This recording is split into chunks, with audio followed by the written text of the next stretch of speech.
வணக்கம். இது ஐபிசி தமிழின் இன்றைய பிரதான செய்திகள். முதலில் தலைப்புச் செய்திகள். நாடாளுமன்ற உறுப்பினர் செல்வம் அடைக்கலநாதனை கைது செய்ய நீதிமன்றம் அதிரடி உத்தரவு. மஹிந்தவை இலக்கு வைத்துள்ள அனுரோ உருவெடுக்கும் சர்ச்சை. ஜாலில் சர்ச்சையை கிளப்பிய கலாச்சார மத்திய நிலைய பெயர் பலகை கடத்தொழில் அமைச்சர் விசனம். அரசாங்கத்துக்கு போதிய அறிவில்லை சாடும் எதிர்க்கட்சித் தலைவர் சஜித். நாட்டு மக்களுக்கு ஜனாதிபதி வழங்கியுள்ள உறுதிமொழி. ராஜபக்சர்களை அரசியல் அசைக்க முடியாது சூழலைக்கும் நாமல். குறைந்த வருமானம் கொண்ட இளைஞர்கள் நாளை முதல் ஆரம்பமாகும் செயற்திட்டம். நாட்டில் டெங்கு நோயாளர்களின் எண்ணிக்கை அதிகரிப்பு.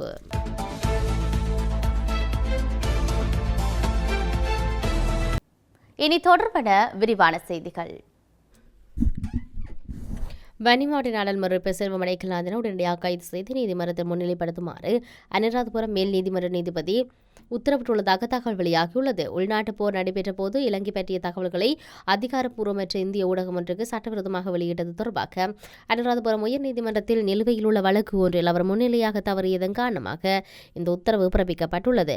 இதேபோல இந்தியாவில் நடைபெற்ற விழா ஒன்றில் பங்கேற்பதற்காக சென்றமையால் நீதிமன்றில் முன்னிலையாகவில்லை என அவர் தரப்பு வழக்கறிஞர் மன்றில் தெரிவித்தார்.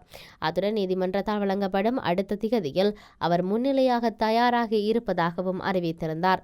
இருப்பினும் இந்த காரணங்களை நிராகரித்த உயர் நீதிமன்ற நீதிபதி நாடாளுமன்ற உறுப்பினர் உடனடியாக கைது செய்து நீதிமன்றத்தில் முன்னிலைப்படுத்துமாறு உத்தரவிட்டுள்ளமை குறிப்பிடத்தக்கது.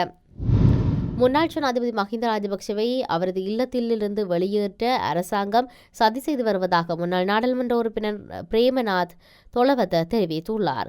முன்னாள் ஜனாதிபதி மஹிந்த ராஜபக்ஷ தனது இல்லத்துக்கு வாடகையாக 4.6 மில்லியன் செலுத்த வேண்டும் அல்லது அதை விட்டு வெளியேற வேண்டும் என ஜனாதிபதி அனுரகுமார திசாநாயக்கவின் கூற்றுக்கு பதிலளித்த போதே தொலவத இன்று இதனை தெரிவித்தார். முன்னாள் ஜனாதிபதியை அவரது இல்லத்திலிருந்து வெளியேற்ற மக்கள் அரசாங்கத்துக்கு எந்த ஆணையும் வழங்கவில்லை என்று தொலவத்த குறிப்பிட்டார். இந்த நிலையில் ஜனாதிபதிகள் முன்னாள் ஜனாதிபதிகளை தனிப்பட்ட முறையில் பழி வாங்குவதில்லை என தெரிவித்த முன்னாள் நாடாளுமன்ற உறுப்பினர் மஹிந்த ராஜபக்சவை அவரது இல்லத்திலிருந்து வெளியேற்ற அரசாங்கம் சதி செய்து வரும் அதே வேளையில் தேசிய மக்கள் சக்தியின் நாடாளுமன்ற உறுப்பினர்களுக்காக வளங்களை இறக்குமதி செய்ய திட்டமிட்டுள்ளதாக குறிப்பிட்டுள்ளார். இவ்வாறானதொரு பின்னணியில் முன்னாள் ஜனாதிபதிகளுக்கு வழங்கப்பட்டுள்ள அனைத்து உத்தியோகபூர்வ இல்லங்களும் அரசாங்கம் மீளப்பெறும் என ஜனாதிபதி அனுரகுமார திசாநாயக்க நேற்றைய தினம் அறிவித்திருந்தமை குறிப்பிடத்தக்கது. ஜாலில் திருவள்ளுவர் கலாச்சார மத்திய நிலையத்தின் பெயர் பலகையில் தமிழ் மொழிக்கு 3வது இடம் கொடுக்கப்பட்டிருந்தமை பார்த்து தான் அதிர்ச்சியுறுவதாக கடத்தொழில் அமைச்சர் ராமலிங்கம் சந்திரசேகர் தெரிவித்தார். யாழ்ப்பாணம் பலாலி வீதி கந்தர்மட பகுதியில் தேசிய மக்கள் சக்தியின் மக்கள் தொடர்பாளர் காரியாலயத்தை திறந்து வைத்து உரையாற்றும் போது தெரிவித்தார். இந்திய அரசின் நிதி பங்களிப்புடன் திறந்து வைக்கப்பட்ட யாழ்ப்பாணம் கலாசார மையமானது திருவள்ளுவர் கலாசார மையம் என பெயர் மாற்றம் செய்யப்பட்டது. குறித்த நிகழ்வில் நானும் அதிதியாக கலந்து கொண்டவன் என்ற பெயர் வகையில் பெயர் மாற்றம் தொடர்பில் திரை நீக்கத்தின் போது நான் அவதானித்திருந்தேன். திருவள்ளுவர் கலாசார மையம் என பெயர் மாற்றியது குற்றமல்ல. யாழ்ப்பாணத்துக்கு உரித்தான பெயர்களான ஜாழ் கலாசார மையம் அல்லது ஜாழ் பண்பாட்டு மையம் என்ற பெயர் சூட்டியிருந்தால் இன்னும் சிறப்பாக இருந்திருக்கும் என்பது தன்னுடைய தனிப்பட்ட கருத்து. பெயர் சூட்டு நிகழ்வில் திருவள்ளுவர் கலாசார மையம் என காட்சிப்படுத்தப்பட்ட இலத்திரனியல் திரையில் தமிழுக்கு 3வது இடம் வழங்கப்பட்டுள்ளமை கவலை தரும் விடயமாக இருப்பதை தான் பார்ப்பதாகவும் பார்த்து அதிர்ச்சி அடைந்தேன் என்றும் தெரிவித்திருந்தார். தமிழ் மக்கள் வாழும் பகுதியில் தமிழுக்கு முன்னுரிமை வழங்கப்பட வேண்டும். ஒருவேளை தெரியாமல் சில தவறுகள் இடம்பெற்றிருக்கக்கூடும். அந்த விடயம் தொடர்பில் சம்பந்தப்பட்டவர்களுடன் தான் பேசி இன்னும் கலந்துரையாடவில்லை என்று தெரிவித்திருந்தார். நிச்சயமாக இது தொடர்பில் கலந்துரையாடி இனிவரும் காலங்களில் தவறுகள் இடம்பெறா வண்ணம் செயற்படுபவர்களை முன்னெடுக்க அவ்வாறான செயற்பாடுகளை முன்னெடுக்க முயற்சிகளை மேற்கொள்வேன் என அவர் சுட்டிக்காட்டியுள்ளார். விவசாயிகளுக்காக 25,000 ரூபாய் உரமானியம் இன்னும் சரியாக வழங்கப்படவில்லை என எதிர்க்கட்சித் தலைவர் சஜித் பிரேமதாச குற்றம் சுமத்தினார். மக்களின் நலன்களுக்காக ஆட்சி எவ்வாறு முன்னெடுக்க வேண்டும் என்பது தொடர்பில் தற்போதைய அரசாங்கத்துக்கு போதிய தெளிவில்லை என்று எதிர்க்கட்சி தலைவர் தெரிவித்தார். குருநகர் கல்முகுவ பகுதியில் இடம்பெற்ற மக்கள் சந்திப்பில் கலந்து கொண்டு உரையாற்றும் போதே அவர் இதனை குறிப்பிட்டார்.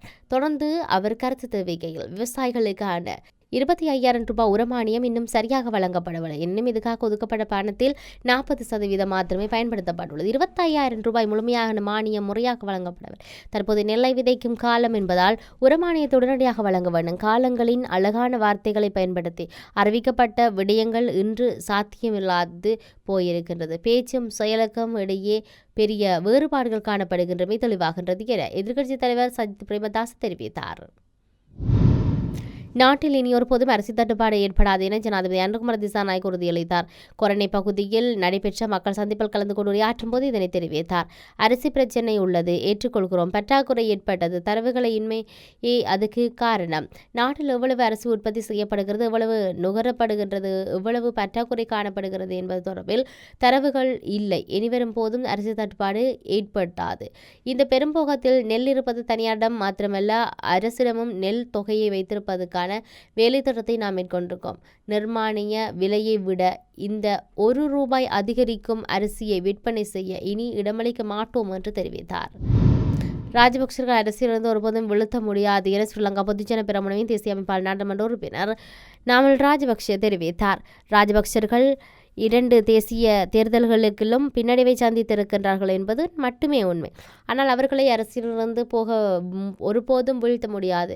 இதை அனுரவின் கட்சியாளர்கள் புரிந்து கொள்ள வேண்டும். ஏனெனில் அனுரவின் கட்சியைச் சேர்ந்த அமைச்சர்கள் மற்றும் பிரதி அமைச்சர்களில் சிலர் அடிப்படை அரசியல் அறிவு தெரியாமல் ஊடகங்களுக்கு கருத்து தெரிவித்து வருகிறார்கள். இவர்கள் ராஜபக்சர்கள் அரசியல் வரலாற்றை ஒரு தடவை மீட்டு பார்க்க வேண்டும். ஒரு பிள்ளைத்தனமான அவர்கள் கருத்து வெளியிடுதல் அவர்களின் கட்சிக்கு அவமானம் என நாடாளுமன்ற உறுப்பினருமான நாமல் ராஜபக்ஷ தெரிவித்துள்ளார். குறைந்த வருமானம் கொண்ட குடும்பங்களுக்கு வழங்கப்படும் அஸ்வசும நலம்புரி திட்டம் 2ஆம் கட்டத்துக்கான விண்ணப்பங்களை சமர்ப்பித்த குடும்பங்களின் மக்கள் தொகை கணக்கெடுப்பு இன்றைய தினம் நலம்புரி நன்மைகள் சபை அறிவித்துள்ளது. அந்த வகையில் 2ஆம் கட்டத்துக்கான நலம்புரி நன்மைகள் சபைக்கு சுமார் 8 லட்சம் விண்ணப்பங்கள் கிடைக்கப்பெற்றுள்ளதாக கூறப்படுகிறது. ஆக குறைந்த விண்ணப்பங்களிலிருந்து நலத்திட்ட உதவிகளை பெற தகுதியானவர்களை தேர்ந்தெடுக்கும் நிகழ்வில் நோக்கில் வீடு வீடாக சென்று இந்த மக்கள் தொகை கணக்கெடுப்பு நீடிக்கப்படும் அல்லது நடத்தப்படும் என்று தெரிவிக்கப்பட்டது. அசுவம திட்டத்தின் முதல் கட்டத்துக்கான நலம்புரி நன்மைகள் சபைக்கு 4.3 மில்லியன் விண்ணப்பங்கள் கிடைக்கப்பெற்றன. சுமார் 1.8 மில்லியன் போர் அசுவசும நலம்புரி திட்ட நன்மைகளை பெற தகுதியானவர்களாக தெரிவாகியிருந்தமை குறிப்பிடத்தக்கது. நாட்டில் இந்த வருடம் இறுதிவரையான காலப்பகுதியில் 3185 டெங்கு நோயாளர்கள் பதிவாகியுள்ளதாக தேசிய டெங்கு கட்டுப்பாடு பிரிவு தெரிவித்துள்ளது. அதன்படி மேல் மாகாணத்தில் 144 நோயாளர்களும், தென் மாகாணத்தில் 374 நோயாளர்களும், கிழக்கு மாகாணத்தில் 312 நோயாளர்களும், மத்திய மாகாணத்தில் 281 நோயாளர்களும் பதிவாகியுள்ளனர். குறிப்பாக மேல் மாகாணத்திலேயே அதிக அளவிலான நோயாளர்கள் பதிவாகியுள்ளதாக தெரிவிக்கப்படுகிறது. மேலும் குறித்த காலகட்டத்தில் 20 டெங்கு நோயால் உயிரிழந்துள்ளதாக சுட்டிக்காட்டப்படுகிறது. இதற்கிடையில் கடந்த ஆண்டு நாட்டில் 49,887 நோயாளர்கள் 24 டெங்கு இறப்புகள் பதிவாகியுள்ளமை குறிப்பிடத்தக்கது. இத்துடன் இன்றைய பிரதான செய்திகள் நிறைவடைகின்றன. தொடர்ந்தும் செய்திகளை அறிந்து கொள்ள IBC தமிழ் நியூஸ் என்ற நமது யூடியூப் பக்கத்தினூடாக இணைந்திருங்கள். வணக்கம்.